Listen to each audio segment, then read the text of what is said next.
Welcome to the ADHD GO webinar. This is week 8. We're talking about going forward with ADHD, your ongoing treatment, how you can help others.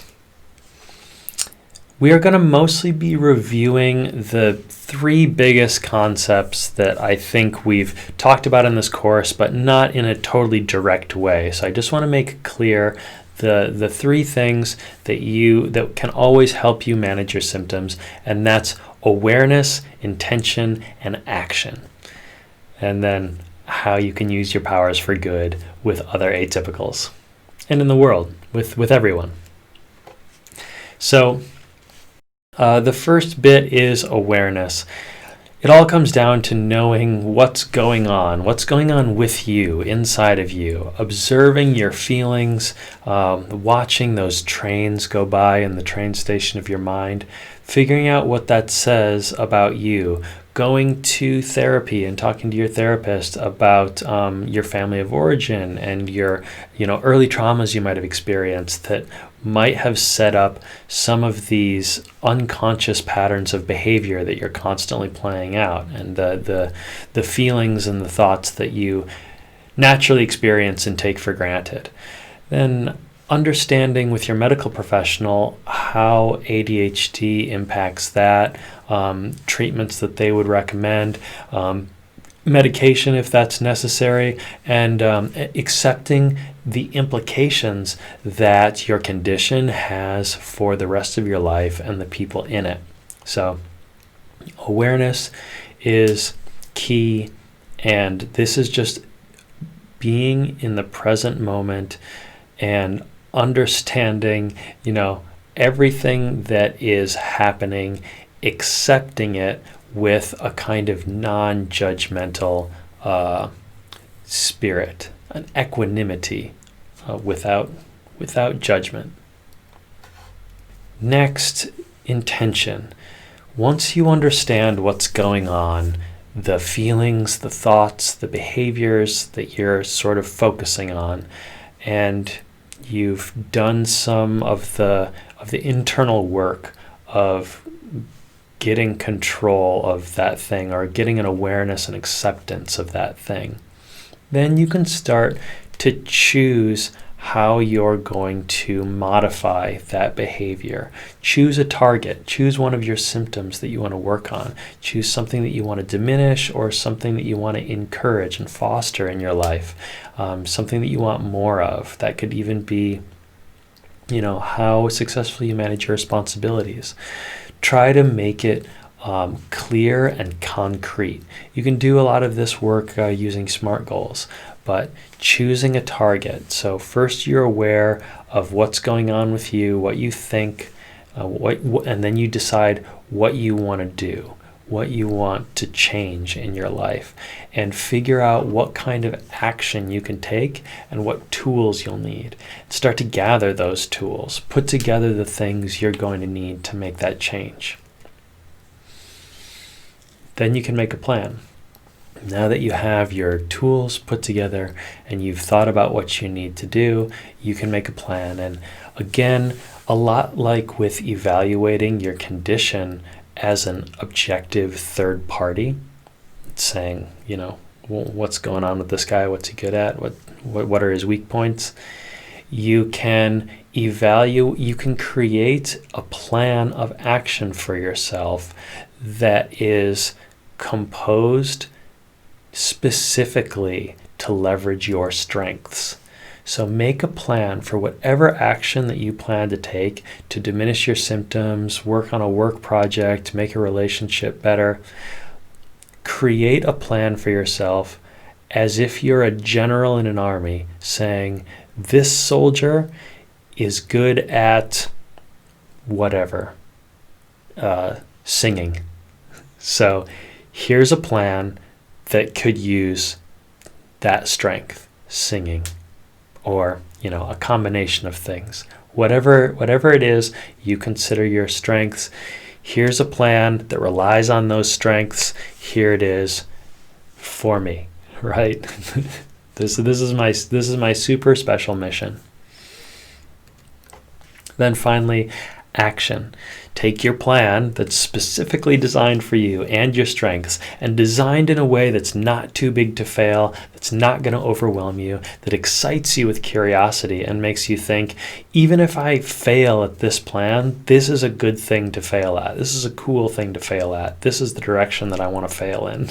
then that is the plan that you get to execute. It was a choice that you got to make, and you can be excited about it. So execute the plan, evaluate the results, reward yourself, and really count those small victories and enjoy the journey of going towards that ideal future self, that lighthouse at your destination, which is the truest manifestation of your coolest soul, your coolest possible self. We talked about evaluating. You'll feel pretty good about all this. Very proud of yourself. Pat yourself on the back. Pat yourself on the back for getting this far and completing this course with me. That's awesome. If you get stuck, am I repeating an old pattern is one thing to ask yourself. If it's an old pattern, then this is something that you need to figure out. Here's how I can diffuse this thing. Where does this old pattern start and how can I diffuse it? Next one, do I want to quit from boredom? Are you not curious enough about this thing, right? That could be a way to get stuck, that you can definitely avoid that. You can get curious. Is wanting to quit part of the old pattern? Yeah, maybe quitting is a part of your pattern in itself. Am I separating the action from myself?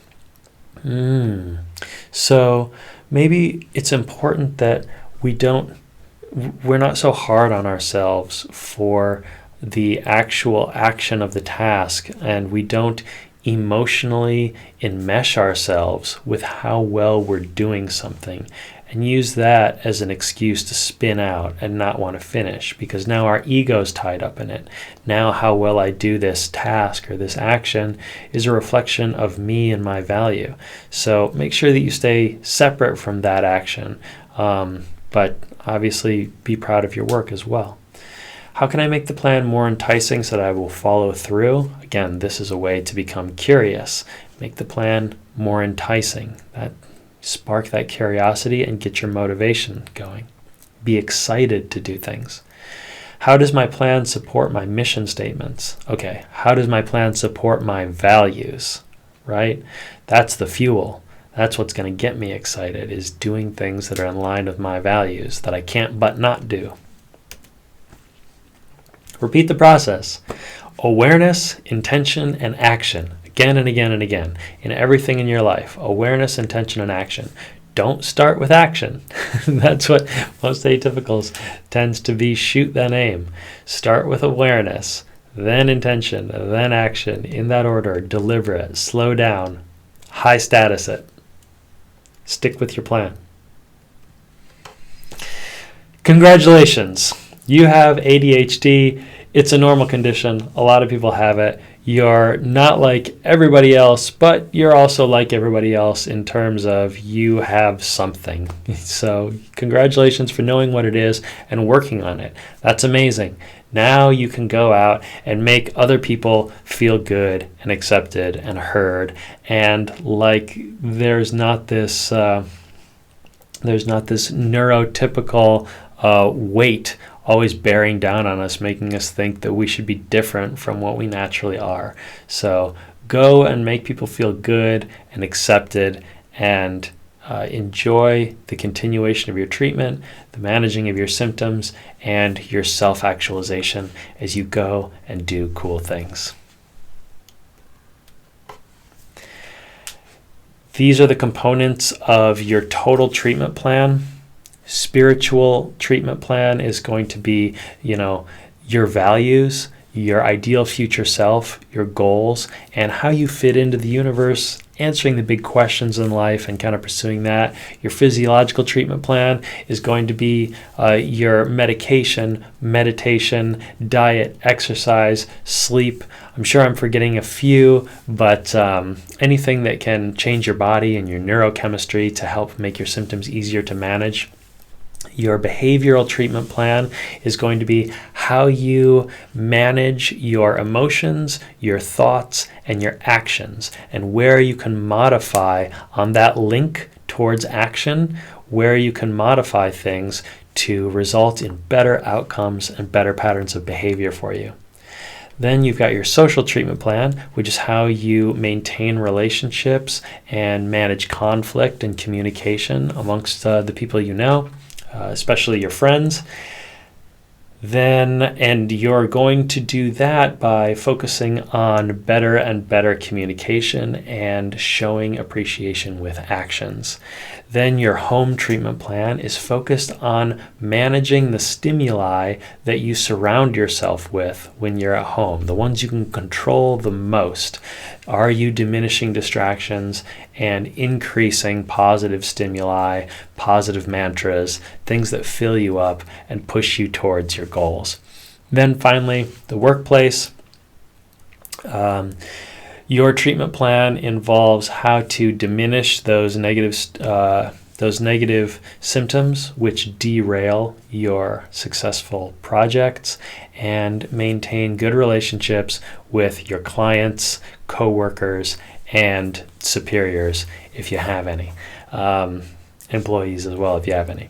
So those are the areas that I think are most important to start getting things under control as far as your treatment plan. Hopefully, if you've gotten to this point, you've already started implementing some of the tactics that we've talked about.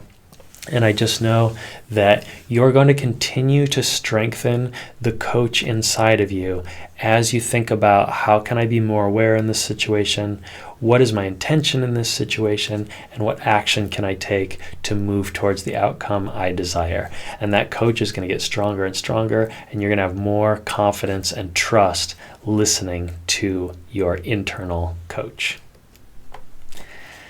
That concludes the webinar Series 8 Going Forward module and the entirety of the course. So I'm going to take questions from emails first, then I'm going to get questions that have popped up in the chat. We'll also talk about what's on your mind with any time left. Feel free to ask me whatever questions have been lingering. I'm so happy to have reached this point with you guys, and I just want this to be a time to really feel good about going forward from this course and making those changes. So let's get to those first questions.